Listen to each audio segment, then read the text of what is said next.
So hello everyone, this is Neeraj Korean. स्वागत है आप सभी के आपके अपने यूट्यूब चैनल पे। एंड आज के इस वीडियो में हम करने वाले हैं क्लास 12th बायोलॉजी के chapter number 13 which is organism in population. तो इस चैप्टर में यार हमें काफ़ी कुछ नया चीज़ पढ़ेंगे, ऑर्गेनिज्म के बारे में पढ़ेंगे, साथ ही पॉपुलेशन के बारे में पढ़ेंगे। पॉपुलेशन के अंदर कौन कौन से एट्रीब्यूट्स होते हैं उनके बारे में पढ़ेंगे। तो चलो बिना किसी तरीके स्टार्ट करते हैं और हम इसमें पूरा एनसीईआरटी लाइन लाइन पढ़ने वाले हैं, जिससे आपका हर चीज़ क्लियर हो, क्रिस्टल क्लियर हो। चाहे बायो नीट के एग्जाम हो, बोर्ड के एग्जाम हो, एनसीईआरटी से ही आता है। तो उसके लिए हमें सारे कॉन्सेप्चुअल क्लियरिटी होना चाहिए, तो ये वीडियो उसी के लिए है। तो चलो स्टार्ट करते हैं। Our living world is fascinating, diverse and magically complex. तो हमारा जो लिविंग वर्ल्ड है वो काफ़ी आश्चर्यजनक है, बहुत डाइवर्स है, मतलब डिफरेंट डिफरेंट टाइप्स के लिविंग ऑर्गेनिज्म इसमें प्रेजेंट है। साथ ही बहुत ही अद्भुत कॉम्प्लेक्स है, मतलब बहुत सारे तरह के जानवर यहाँ प्रेजेंट है। We can try to understand it complexity by investigating process at various levels of biological organisation. तो हम इसको समझने के लिए एक जांच पड़ताल कर सकते हैं वेरियस बायोलॉजिकल लेवल पे, जैसे कि आपका माइक्रोमोलिक्यूल्स हो गया, सेल्स हो गया, टिश्यूज हो गया। मतलब माइक्रोमोलिक्यूल्स जो हम देख नहीं सकते वहाँ पे भी इतना डाइवर्सिटी है। खाली जो सिल्वर लिविंग ऑर्गेनिज्म है उसमें भी इतना डाइवर्सिटी है। उसके बाद वो ऑर्गेनिज्म जिनमें खाली टिश्यूज प्रेजेंट होते हैं उसमें डाइवर्सिटी है। फिर वो ऑर्गेनिज्म जिनमें ऑर्गन्स है उसमें उतना डाइवर्सिटी है। साथ ही ऑर्गेनिज्म लेवल पे भी डाइवर्सिटी है, पॉपुलेशन लेवल पे भी डाइवर्सिटी है।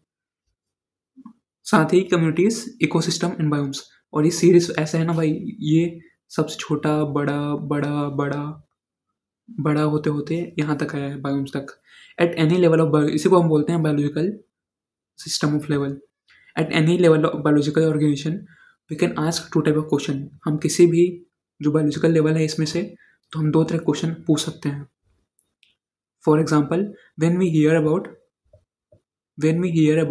bulbul singing early in morning in the garden, we may how does the bird sing and why does the bird sing।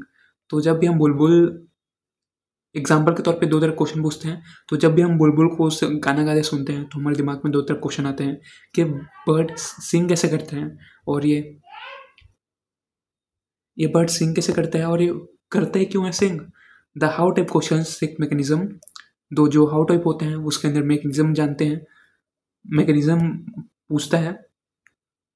Well the why type question seek the significance of the process. जबकि जो आपका जो Y type है ना वो importance बताता है कि वो इसका इंपॉर्टेंस क्या है गाने गाने का। For the first question in our example, the answer might be in terms of operation of the voice box and vibrating bone.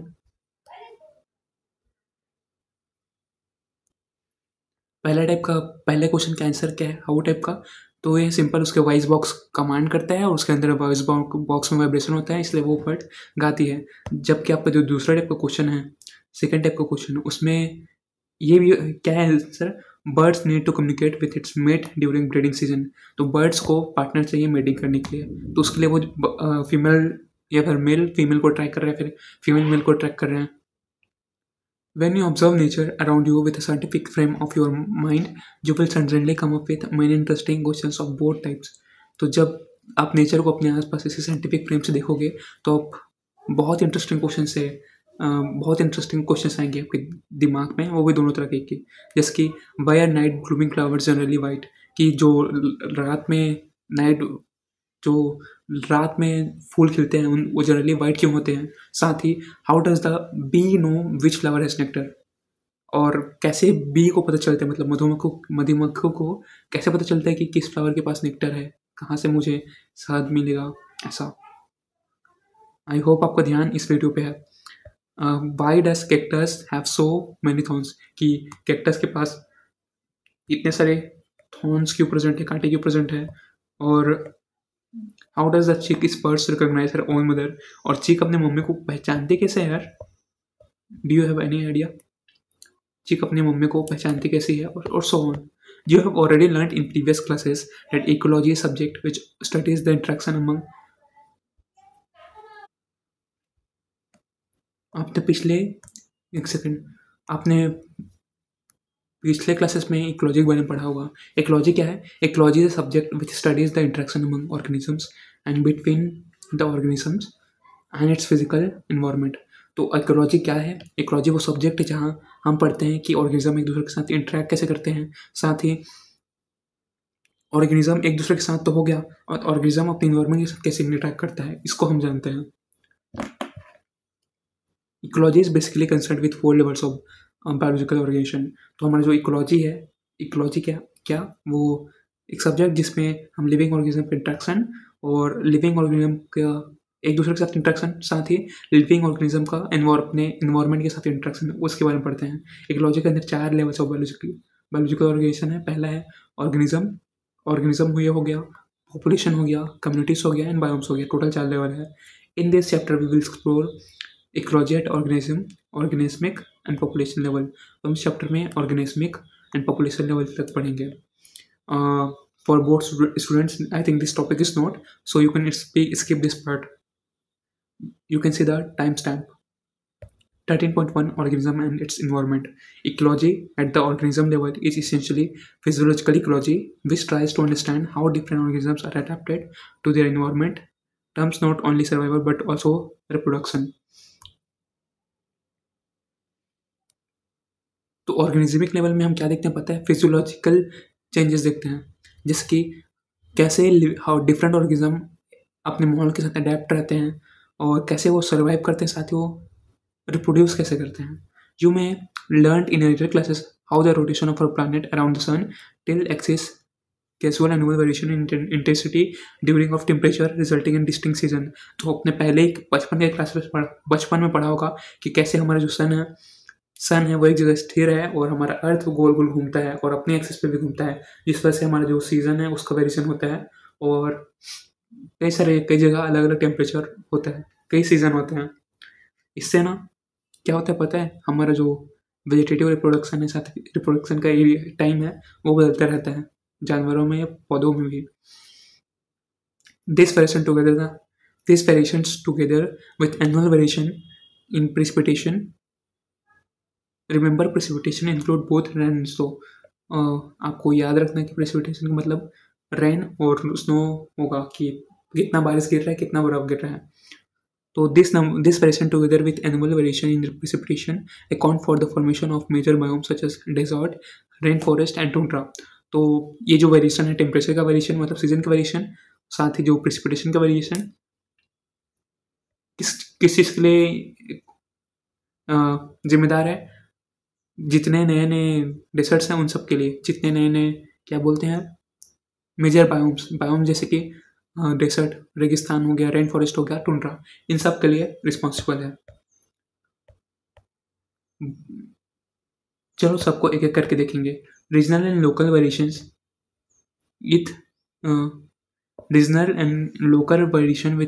within each biome lead to the formation of a wide variety of habits। तो जो regional और खुद का ही local variation होता है ना, उससे भी कई सारे वैरायटी ऑफ हैबिटेट्स मतलब आदत बन जाते हैं जानवरों में। मेजर बायोम्स ऑफ इंडिया सोन इन 13.2। तो जितने भी मेजर बायोम्स हैं वो इंडिया में वो 13.2 में दिया हुआ है। ये रहा पहला है ट्रॉपिकल रेन फॉरेस्ट, ये रहा रेन फॉरेस्ट। डेसिडियस फॉरेस्ट, ये रहा डेसर्ट हो गया, एंड सी को समुद्री तट। Our planet Earth, life exists not just in few favorable habitats, but even in extreme and harsh habitat। तो हमारे अर्थ में सिर्फ कुछ ही जगह पे लाइफ एग्जिस्ट नहीं करती, बल्कि एक्सट्रीम से एक्सट्रीम और हार्श से हार्श हैबिटेट में भी लिविंग ऑर्गेनिज्म रहते हैं। स्कॉर्चिंग राजस्थान डेसर्ट, झुलसाती Rajasthan desert, rain soaked Meghalaya forest, बारिश का सूखी हुई Meghalaya forest, deep ocean trenches मतलब गहरी है ओशन का ट्रेंचेस, खाइयाँ, और टोरेंशियल स्ट्रीम्स मतलब झरने, फर्मो forest, snow laden polar regions, साथ ही हाई माउंटेन टॉप्स वहाँ पे भी लिविंग ऑर्गेनिज्म प्रेजेंट होते हैं। थर्मल स्प्रिंग्स जहाँ गर्म पानी वगैरह निकलता है, एंड स्टिंकिंग कंपोजिट पिट्स, दलदली इलाका। ऐसे कुछ, ये तो कुछ एग्जाम्पल थे एक्सट्रीम से एक्सट्रीम हार्श हैबिटेट का। Even our intestine is a unique habitat for hundreds of species and microbes. तो हमारा जो स्टमक का नीचे जो इंटेस्टाइन प्रेजेंट है ना, उसमें भी कई सारे hundreds of species of microbes रहते हैं भाई। What are the key elements that lead to much variation in physical and chemical reaction of different habitat? तो ऐसे कौन कौन से की एलिमेंट है जिससे किसी भी जगह का या फिर किसी भी जानवर का इतना फिजिकल और केमिकल कंडीशन में इतना वेरिएशन या फिर वेरिएशन कैसे आता है? The most important ones are, कौन कौन से इंपॉर्टेंट वन है किसी भी जगह का? वेरिएशन के लिए। पहला है temperature, water, light and soil. Temperature, water, light and soil. We must remember that physiochemical components alone do not characterize the habitat of an organism completely. The habitat includes biotic components also, जैसे कि pathogen, parasites, predator, competitor. तो हमें ये जानना पड़ेगा कि हमें ये याद रखना पड़ेगा कि किसी भी जगह, किसी भी हैबिटेट के लिए खाली फिजियोकेमिकल कंपोनेंट्स उसके वेरिएशन के लिए रिस्पॉन्सिबल नहीं है, बल्कि और भी कई सारी चीज़ें हैं, जैसे कि बायोटिक कंपोनेंट्स, पैथोजन भी रिस्पॉन्सिबल है, पैरासाइट्स भी रिस्पॉन्सिबल है कि कितना बीमारी करेंगे लोग, प्रेडेटर्स और कॉम्पिटिटर्स, कितने लोग शिकारी हैं और कितने लोग कम्पीट कर रहे हो उस चीज़ के लिए, मतलब खाना पीने के लिए, रिसोर्सेज के लिए, of the organism which they interact constantly. किसी भी जगह के लिए ये सारी चीज़ जरूरी होती है। We assume that over period of time, हमें ये अज्यूम करके चलना पड़ेगा कि over the period of time the organisation had through natural selection, मतलब जो क्या बोल रहा है, थ्रू टाइम के साथ जो स्ट्रॉन्ग होता है वही टिकता है। Evolve adaptation to optimize its of survival and reproduction. तो over the time natural selection होता है जो वक्त के साथ बदलता है, अडेप्ट करता है, तो और अपने सर्वाइवल और रिप्रोडक्शन को अच्छे से बचाता है, वही लोग टिक पाते हैं। Each organism has an invariably defined range of conditions that it can tolerate. तो जितने भी ऑर्गेनिज्म है ना, defined range of conditions that it can tolerate, जो जितना वो उनका सहन शक्ति है, diversity in the resources it utilises, वो उतने उनके सहन शक्ति के हिसाब से वो अपना रिसोर्सेज यूटिलाइज करते हैं। And the distinct functional role in ecological system, और अपना एक अलग फंक्शनल रोल निभाते हैं इसमें, जंगल में, इकोलॉजिकल सिस्टम पे। और ये सारी चीज़ कहलाती है नीच। नीच मतलब कि किसी भी लिविंग ऑर्गेनिज्म का रेंज कितना है, क्या क्या रिसोर्सेज कंज्यूम करेगा, उसका डिस्टिंक्ट फंक्शन रोल क्या है इकोसिस्टम में, ये सारा कहलाते हैं नीच। जैसे कि यूट्यूब में भी होता है, मैं इस चैनल में पढ़ा रहा हूँ एजुकेशन नीच हो गया, गाने का अलग नीच है ना। अब तो टर्म फेमस हो गए हैं। 13.1.1 मेजर एबायोटिक फैक्टर्स। ऐसे कौन कौन से मेजर एबायोटिक फैक्टर्स हैं देखते हैं। हाँ, वही पढ़ा था, क्या था, बोले थोड़ा ना हो, टेम्परेचर, वाटर, सॉइल, लाइट। चलो आगे बढ़ते हैं। Temperature is the most important ecological relevant environment factor. तो टेम्परेचर एक काफ़ी रिलेवेंट इकोलॉजिकल फैक्टर है। You are aware that average temperature on land varies seasonally. तो आपको ये अवेयर होना चाहिए कि जो एवरेज टेम्परेचर है लैंड में वो सीजन के हिसाब से वेरी करते रहता है। जैसे कि गर्मी के टाइम में हमारे एरिया का 50 डिग्री सेल्सियस 45 डिग्री सेल्सियस पहुँच जाता है ना। Decreases progressively from equator towards the poles, from plains to the mountains. क्या बोल रहे हैं कि जो इक्वेटर है उससे जैसे जैसे तुम दूर जाओगे तो टेम्परेचर है घटेगा, और ये प्लेन इलाका से तुम माउंटेन के इलाका तरफ जाओगे तो टेम्परेचर बढ़ेगा। It ranges from sub-zero level in polar regions and high altitudes to more than 50 degree Celsius in tropical desert in summer। तो कई जगह पोलर एरियाज में, जैसे कि पोलर एरियाज है ना यार, जहाँ अंटार्कटिका और वगैरह, वहाँ काफ़ी कम टेम्परेचर होता है, 0 के नीचे ही रहता है, और हाई एल्टीट्यूड पे 50 डिग्री से भी ज़्यादा चले जाता है, जैसे कि कुछ डेसर्ट्स में भी चले जाता है। There are however unique habitats such as thermal springs and deep sea hydrothermal vents where the average temperature exceeds 100 degree Celsius. तो कई थर्मल स्प्रिंग्स मतलब वो कई जगह होता है ना, फुहारे, गर्म फुहारे, और डीप सी हाइड्रोथर्मल वेंट्स, और समुद्री इलाका में कई जगह जहाँ वोल्केनो रहता है वहाँ का पानी एकदम बुलबुला होता रहता है, तो वहाँ का टेम्परेचर 100 डिग्री सेल्सियस से ऊपर ही रहता है, जल जाओगे। It is general knowledge that mango trees do not and can not grow in temperate countries like Canada and Germany. तो एक जनरल नॉलेज है कि जो मैंगो ट्रीज है वो टेम्परेट कंट्रीज में नहीं उगते, जैसे कि कनाडा हो गया, जर्मनी हो गया। और snow leopards are not found in Kerala, और जो स्नो लेपर्ड है वो केरला में नहीं मिलेगा। Tuna fish are rarely caught beyond tropical latitudes in the ocean, और टूना फिश है वो आपको मुश्किल से मिलेगा कहाँ, ओशंस पे। तो ऐसे टेम्परेचर के बेस पे भी ये जानवर रहते हैं। उसके बाद है you can appreciate the significance temperature to living organisms. You can appreciate the significance of temperature to living organisms when you realize that it affects the kinetic kinetics of enzymes and through it metabolic activity and other physical functions of the organism। तो आपको आप temperature का importance समझ जाओगे जब living organism के अंदर कितना अफेक्ट होता है। तो उनके अंदर जो एंजाइम्स उनका कैनेटिक्स बदल जाता है टेम्परेचर के अकॉर्डिंग, और साथ ही जो उनका जो मेटाबॉलिक पाचन शक्ति है वो भी बदल जाता है, और कुछ अदर फिजियोलॉजिकल फंक्शन भी बढ़ जाते हैं ऑर्गेनिज्म के अंदर।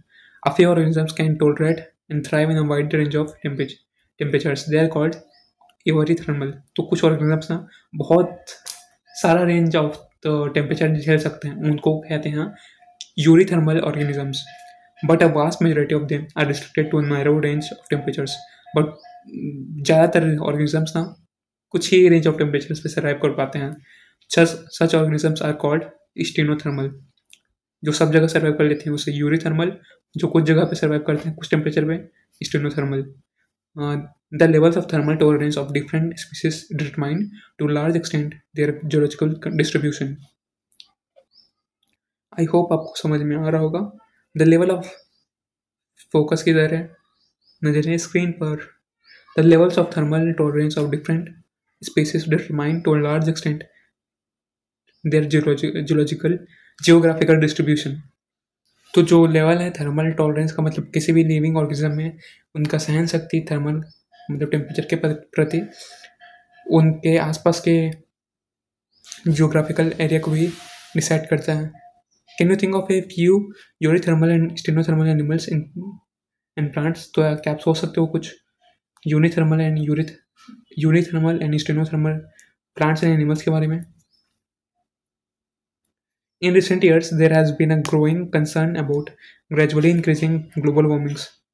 तो आप रिसेंट ईयर में देखोगे कि टेम्परेचर बहुत तेज़ी से बढ़ रहा है, जिसे हम कहते हैं global warming. If this trend continues, अगर ये ट्रेंड कंटिन्यू रहा, would you expect the distribution range of some species to be affected. तो क्या आप सोचोगे कि कई लिविंग ऑर्गेनिज्म का जो डिस्ट्रीब्यूशन है वो अफेक्ट हो जाएगा। गाइस हैंग हो रहा है, नहीं हो रहा है। हाँ, water is another the most important factor influencing the life of organism। तो वाटर एक बहुत ही इंपॉर्टेंट फैक्टर है, उसके बिना तो हम जी भी नहीं सकते हैं, जो लाइफ को इन्फ्लुएंस करता है लिविंग ऑर्गेनिजम्स के। In fact life on earth originated in water. और हमारा जो धरती का जो शुरुआत है वो किसमें हुआ था, वाटर में हुआ था। And is unsustainable without water. और वाटर के बिना लिविंग ऑर्गेनिज्म धरती पर सर्वाइव भी नहीं कर पाएंगे। Its availability is so limited in deserts that only special adaptation make it possible for living organisms to live there। और इसका जो availability है मतलब ये बहुत ही कम मिलता है डेजर्ट में, इसका जिसकी वजह से ना वही ऑर्गेनिज्म सर्वाइव कर पाते हैं जो इसके अकॉर्डिंग अपने आप को मॉडिफाई कर लेता है। जैसे कि ऊँट वो बहुत सारा पानी स्टोर करके रखता है। The productivity and distribution of plants is also heavily dependent. और आपका जो प्रोडक्टिविटी और जो डिस्ट्रीब्यूशन ऑफ प्लांट्स है ना वो भी काफ़ी हैवली डिपेंडेंट है वाटर पे। सूखे जगह पे अलग पेड़ उगते हैं, गीली जगह पे अलग पेड़ उगते हैं। You might think that organism living in oceans, lakes and rivers should not face any water related problems, but it is not true. तो आपको लगता होगा कि जो ऑर्गेनिज्म या फिर प्लांट्स क्या बोलते हैं पानी में रहते हैं उनको तो पानी का कोई दिक्कत नहीं होता होगा, लेकिन उनको भी दिक्कत होता है भाई। For aquatic organism the quality chemical composition pH of water becomes important. जो एक्वेटिक ऑर्गेनिज्म होते हैं, पानी में रहने वाले ऑर्गेनिज्म होते हैं, उनके लिए सर्टेन पीएच पे ही उन लोग सर्वाइव कर पाते हैं। The salt concentration measured as salinity in parts per thousand is less than 5 in inland waters and 30 to 35 in sea and more than 100 in some hypersaline lagoons। तो कई जगह जो सॉल्टी इलाका है नमक का अमाउंट जो कितना होता है हमारे आसपास की ज़मीन में 5 वाटर में 5 पीपीटी रहता है और सी में 30-35 और कुछ जगह 100 से भी ज़्यादा रहता है हाइपरसैलिन लेगून्स पे। क्या सॉल्ट का amount parts per thousand. Some organisms are tolerant of wide range of salinities, euryhaline and तो कुछ जो ऑर्गेनिज्म कई जगह कई सारे सैलिनिटी के लेवल को मतलब नमक के लेवल को सर्वाइव कर सकते हैं, उसे हम कहते हैं यूरेहालाइन ऑर्गेनिजम्स। और जो कुछ ही को कर पाते हैं उसे स्टीनोहालाइन, सेम उसकी तरह यूरीथर्मल स्टीनोथर्मल की तरह। Many freshwater animals cannot live for long in seawater and vice versa because of the osmotic problems they would face. तो कई सारे एनिमल्स ज़्यादा टाइम तक फ्रेश वाटर के ऑर्गेनिज्म सी में सर्वाइव नहीं कर सकते हैं, सिमिलरली सी वाटर के ऑर्गेनिजम्स इसमें सर्वाइव नहीं कर सकते फ्रेश वाटर में। क्यों? क्योंकि ऑस्मेटिक प्रॉब्लम आ जाएगा, ऑस्मेटिक प्रॉब्लम। अब हम बात करते हैं लाइट की। Since plants produce food through photosynthesis, तुम्हें पता है कि जो प्लांट है वो कैसे खाना बनाता है? फोटोसिंथेसिस से। A process which is only possible when sunlight is available as energy source, a source of energy. We can quickly understand the importance of light for living organisms, particularly autotrophs. तो जो लोग organism autotroph हैं, जो खुद से खाना बनाते हैं, तो उनके लिए कितना इंपॉर्टेंस है? क्या? सनलाइट। हमें पता है कि सनलाइट की वजह से फोटोसिंथेसिस होता है, और जब प्लांट अच्छे से खाते पीते हैं तो सारा लिविंग ऑर्गेनिज्म उन पर डिपेंडेंट रहता है। Many species of small plants, तो कई स्पीसीज स्मॉल प्लांट्स जैसे कि herbs, shrubs growing in forest are adapted to photosynthesize optimally under low light conditions because they're constantly overshadowed by tall। तो कई सारे श्रब्स हो गए या फिर हर्ब्स हो गए, छोटे छोटे पौधे लगते हैं, तो वो लो लाइट कंडीशन में भी फोटोसिंथेसाइज करने के लिए अपने आप को अडॉप्ट कर लेते हैं। क्यों? क्योंकि हमेशा उन लोग जो बड़े बड़े ट्रीज होते हैं ना, उनके नीचे रहते हैं, इसलिए। Many plants are also dependent on sunlight to meet their photoperiodic requirement for flowering। तो कई सारे प्लांट्स हैं ना, उनको सनलाइट को इसलिए भी जरूरत पड़ती है ताकि वो फ्लावर खिला सकें। For many animals too, light is important in that they use in diurnal seasonal variation in light intensity and duration as cues for timing their foraging, reproductive and migratory activities। तो कई सारे organisms के लिए भी light का importance रहता है ताकि वो अपना माइग्रेशन स्टार्ट कर सके, कि एक जगह से दूसरी जगह स्टार्ट मतलब जाना, और साथ ही रिप्रोडक्टिव सीजन वो भी जान सकें और फॉरेजिंग एक्टिविटीज़ भी कर सकें। The availability of light on land is closely linked with that of temperature since the sun is source for both. तो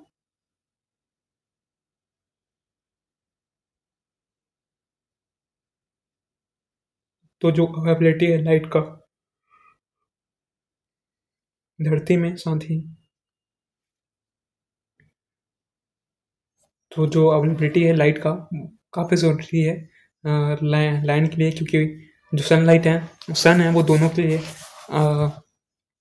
रिस्पॉन्सिबल है, लाइट के लिए भी, टेम्परेचर के लिए भी।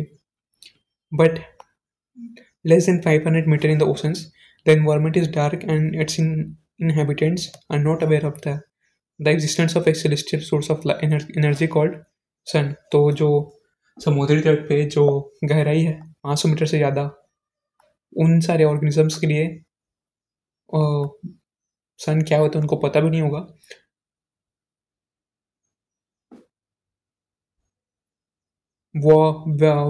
What then is the source of energy. तो पूछ रहा है, हमें सोचने के लिए मजबूर कर रहा है कि उनके लिए सोर्स ऑफ एनर्जी क्या होगा। The spectral quality of solar radiation is also important for life. तो जो सोलर रेडिएशन है वो भी काफ़ी ज़रूरी है लाइफ के लिए।